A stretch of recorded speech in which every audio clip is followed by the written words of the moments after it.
Hello and welcome again to the Trailer Fitters Toolbox. Let's have a look at rivnuts and installation. In this tutorial I'm going to show you how to fit a rivnut with a tool and without a tool. We're going to have a tool review and we're also going to cover these wonderful rubber rivnuts.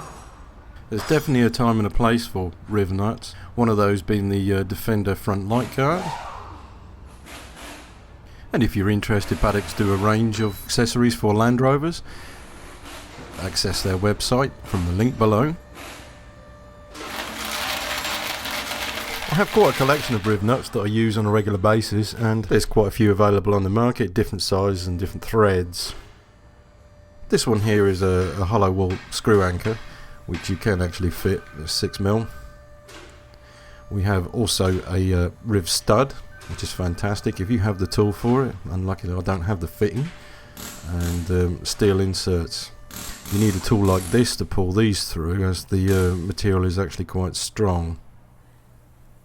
What we're going to do today is use a aluminium metric threaded rivnut. Firstly, what I'm going to do is make sure that I have the right size, and I'm using vernier calipers. For this M8 fitting I'm going to need an 11mm drill hole. It's always great to have a set of drills. Unfortunately this only goes up to 10mm. Luckily I do have an 11mm drill bit. I'm sure I don't have to tell you how to drill a hole. However, on the this piece is just a test piece to show you for demonstration purposes. The aim here is to get a clean hole with no burrs either side. Obviously in a blind hole you can't remove the burr, but it would be good practice if you can do. And I have the right drill bit, and you need to have a nice tight fit for this to fit into. It doesn't need to be sloppy. I have here a nut and a bolt, and this is a terrible technique. I don't know how people get away with it, but they do sometimes, is to use a nut and bolt to pull the rivnut up. Problem I'm having here is as I'm turning it, it's actually turning the rivnut, which is no good. What you're looking for when actually installing them is to have it bulge underneath there, and if it moves it won't. Now I've actually managed to do this. This is not a brilliant way, but once it's fixed you can see that will pull it up, and because the thread isn't through, it's actually damaging it, it's twisting at this point. This is a bad technique. Alright, what I do, and this is quite awkward because you need 3 hands for this, is just slightly bulge it. Just slightly bulge it so it will fit in the hole better. It will grip, and that can be turned through. As you see here, the thread is all the way through the rivnut, therefore it's not going to distort the threads as it's been pulled up, and I can now pull this through. It's quite an awkward technique, but you can see here that it's actually working. This would be great if you're only using 1 or 2 and you don't need to buy a tool to install these. A better alternative to using a nut and bolt is the Memfast tool. Now this is a very good tool for doing a repetitive job. You can either use your hand on this, or you could use a spanner to pull this up, and you can see that the rivnut is bulging up properly. This one happens to be an M6. Okay, so let's get a little bit intimate with this tool. Now this is supplied by Make Ends Meet, or Memfast. Details on the screen here. Firstly, there's a washer that goes in there, and that's quite important. You also have a thrust bearing, if you like, which will relieve some of the pressure.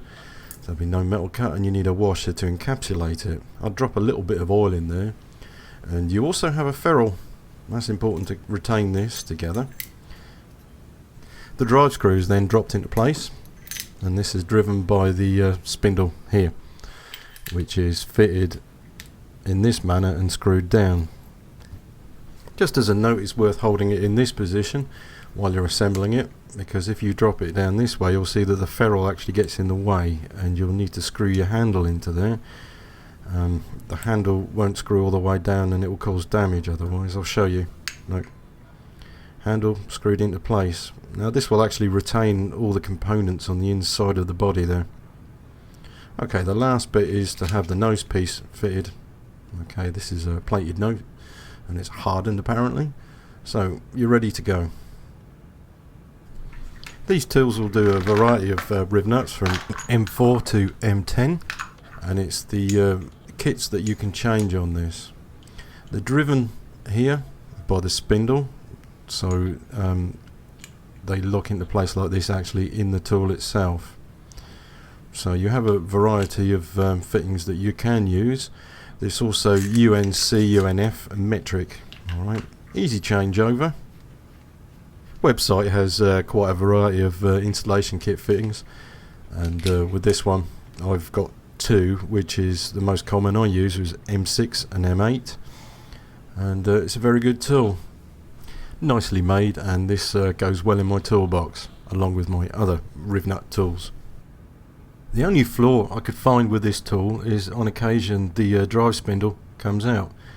There's a snap ring that I found in the body, and it's supposed to be fitted on in this groove which retains the threaded part here, so no big deal. That's popped back on, and away we go.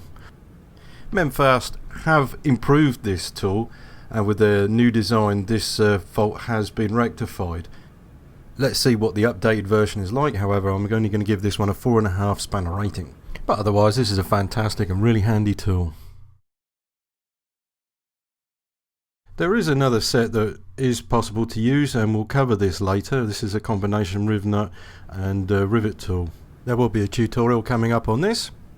Finally, rubber rivnuts. Now these are absolutely brilliant. You don't need any tools for these, you just need a drill of the right size and your fittings. Okay, they look like this. These are used for electrical installations or into plastic. You need a larger drill bit for these, as they take up quite a space. However, installation is easy. There is a limitation on thickness of material, which you can find out from their website, or it's stamped on the packets.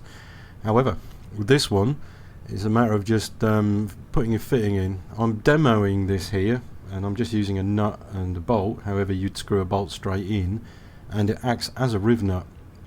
The thing here is also an insulator. You can fit things to your dashboard with this or into plastic. So basically you have this, and it's quite a secure fitting. The other bonus here is also recyclable. You can use them again. They come in various sizes, which are available from Memfast again.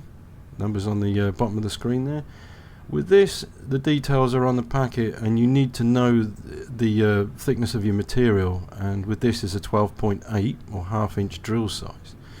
So have a look on their website, and you'll find them all there. Links are at the bottom of this video in the description page.